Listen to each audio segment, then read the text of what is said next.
All right, ready? $2.80 for the pork, $3.50 for the buttered noodles, $1.50 for the roll, and $75 for butter. That's not breakfast. Neither is coffee. You do a lot of sit-ups. I'm not going to treat you if you aren't interested in living. Good speech. I got it under control. Isn't it funny? Piece of cake. I got it under control. I got it under control.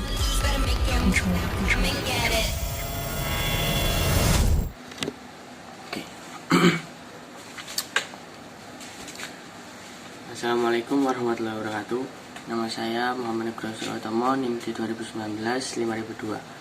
Di sini saya akan mereview film To The Bone 2017 yang disutradarai oleh Martin Nafson.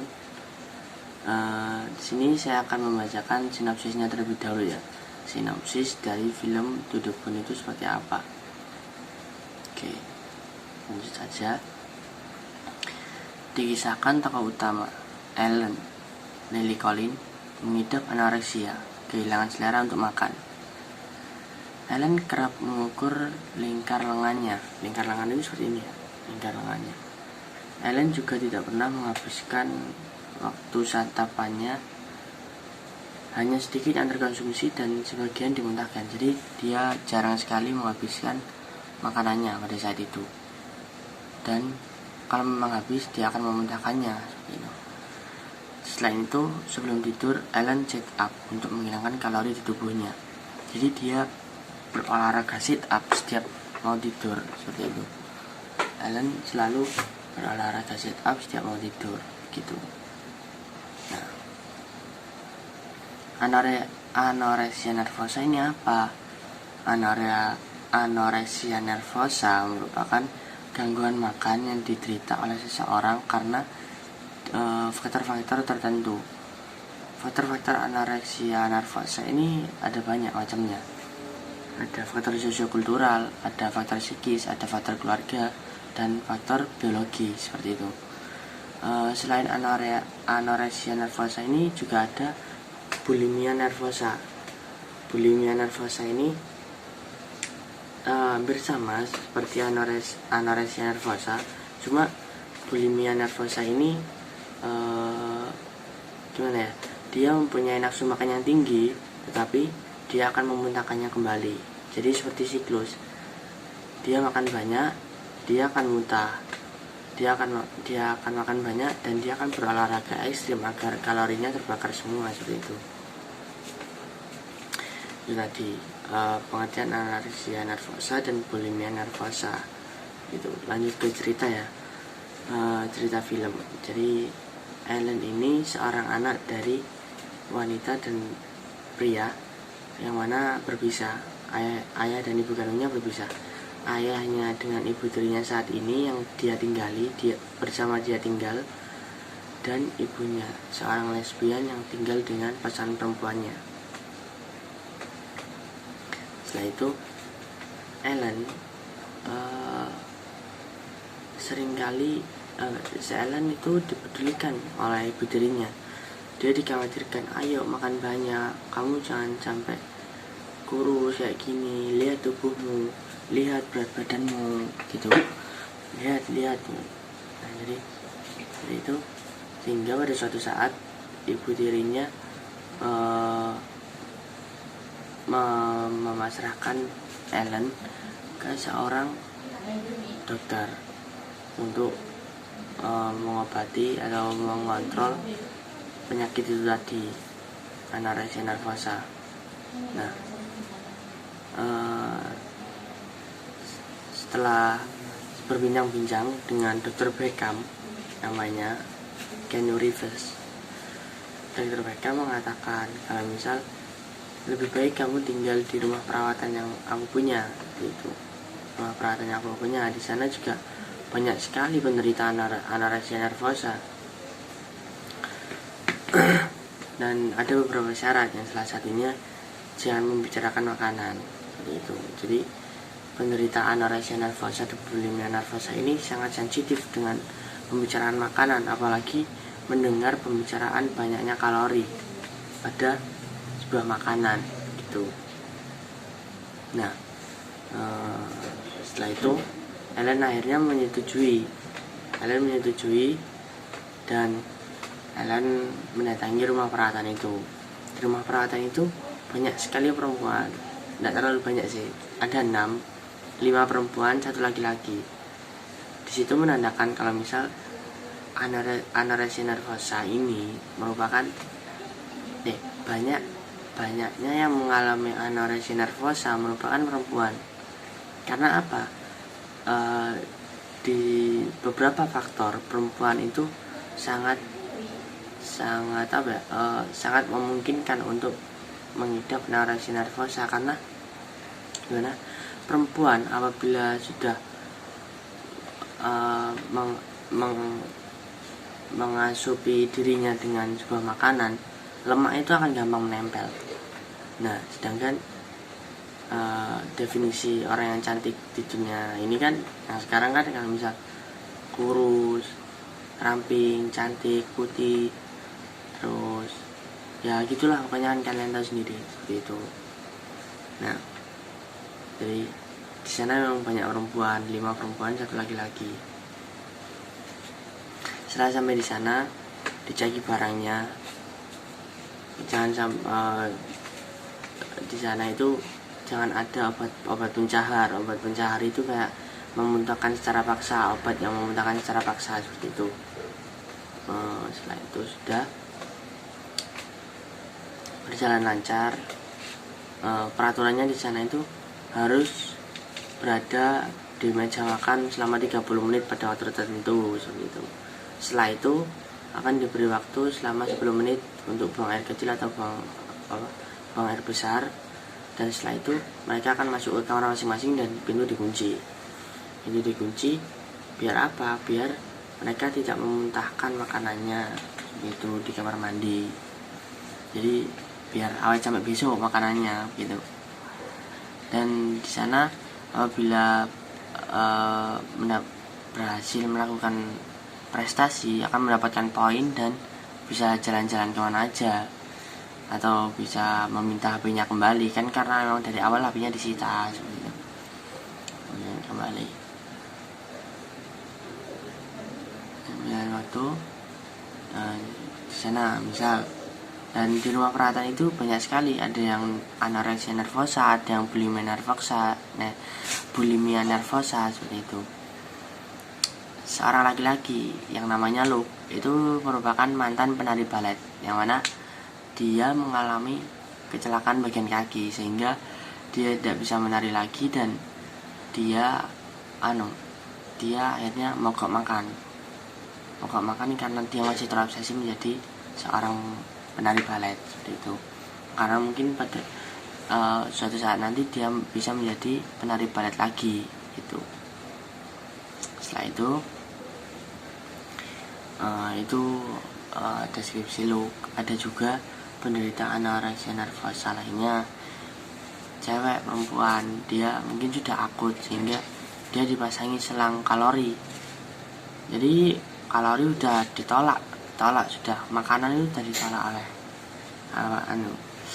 organ pencernaan, sehingga dia dipasangi selang kalori di sini. Ada juga yang mengandung anak hamil sehingga dia ingin makan karena memang ingin anaknya itu hidup lebih sehat lagi seperti itu.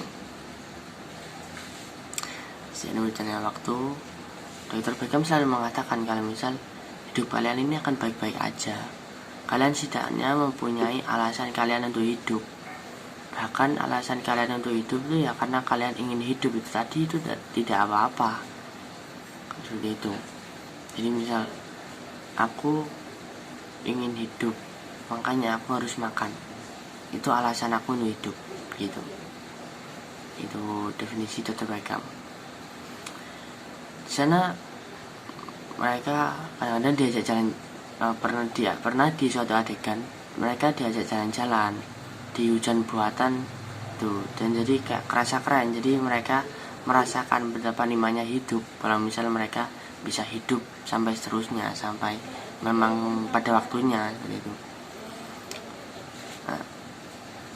pada suatu hari kan ada itu tadi seorang penghuni rumah perawatan itu yang hamil. Itu disemangati oleh teman-temannya, gak apa-apa, nanti anakmu bakal sehat-sehat aja, nanti kalau udah 2 minggu kita belajar memandikan bayi ya, gini. Dikadut, terus diapakan, diberi, pokoknya dibuat bahagia.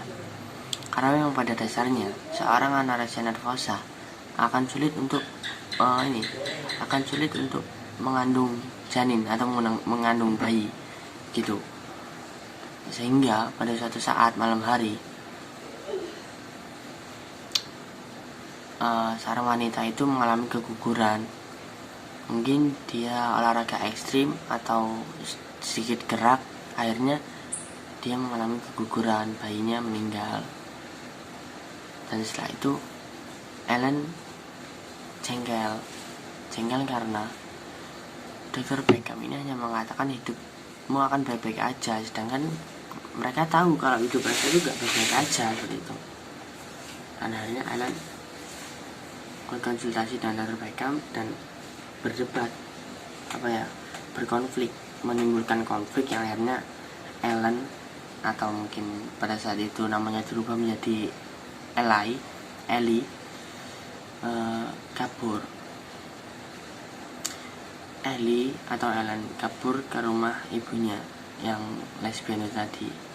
Agak jauh emang, jauh, dan sampainya di sana mereka makan, dan di sana Ellen atau Ellie itu dipisahkan oleh rumah ibunya, dan Ellie atau Ellen ini ditaruh di sebuah ladang dengan sebuah tenda. Di sana ada Ellen dan ibunya berbincang-bincang, dan akhirnya pada suatu adegan ibunya Ellen ini menawarkan asinya bilang begini, minumlah asiku dan aku akan menggendongmu, karena memang pada saat kamu kecil aku jarang sekali untuk memberikan asi kepadamu, bahkan menggendongmu. Sesampainya aku bercerai dengan ayahmu, aku selalu mengkhawatirkanmu gitu. Ellen akhirnya tidak mau, dan ternyata Ellen berubah pikiran dan akhirnya mau meminum asi ibunya dan digandeng oleh ibunya di umur yang dewasa seperti itu. Setelah ibunya kembali ke rumahnya, gak jauh kok ladang ke rumahnya. Nah, Ellen keluar dari tenda dan mendaki ke dataran tinggi. Entah itu niatnya ingin mengakhiri hidupnya di sana, atau dia memang ingin berjalan-jalan di dataran tinggi seperti itu. Nah, sesamanya di dataran tinggi, di sana ada dua alur. Setelah dia bangun dari mimpi, dia mengalami mimpi lagi. Itu mimpi lagi itu dia bersama Luke di sebuah pohon yang rindang, sebuah gurun gitu, duduk di ranting atas sama Luke, makan coklat. Ellen makan coklat. Setelah itu Luke bertanya kepada Ellen, bagaimana kondisi tubuhmu yang ada di sana? Menurutmu seperti apa? Ellen melihat ke bawah, ternyata melihat tubuhnya sendiri. Ellen menangis. Ellen merasa sedih, dan akhirnya Ellen menjawab, merasa buruk atau merasa jelek atau itu apa sih gitu, merasa buruk, merasa jelek itu. Nah, itu dia bangun dari mimpinya dan dia berkata, ternyata aku masih hidup, seperti itu. Akhirnya setelah itu dia kembali ke rumah ibu tirinya, meminta maaf dan memeluk ibu tirinya, memeluk saudaranya, seperti itu. Di film itu tidak ditemukan ayahnya ya, ayahnya yang mana nggak tahu. Jadi dia pelukan dengan ibu tirinya, dengan saudara tirinya.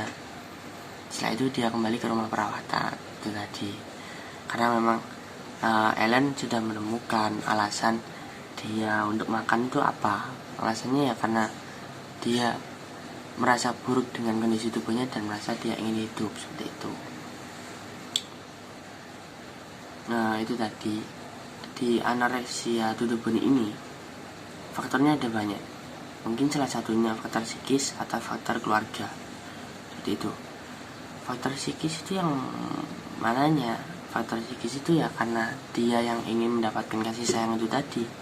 Sedangkan faktor keluarganya ya karena itu tadi, faktor keluarganya itu bercerai dan memang pada dari kecilnya itu udah gak dipeduliin sama ayah atau ibunya, seperti itu. Sehingga Ellen mengalami anoreksia nervosa seperti itu. Sayangnya di akhir film ini tidak dijelaskan bagaimana proses sembuhnya Ellen, karena memang setelah sampai di depan rumah perawatan, Ellen kembali ke rumah perawatan ya, itu udah, film udah selesai gitu. Jadi tamat. Itu tadi ya teman-teman, review tentang To The Bone dari pandangan biopsikologi. Mungkin dari teman-teman yang mau lihat film To The Bone dipersilahkan.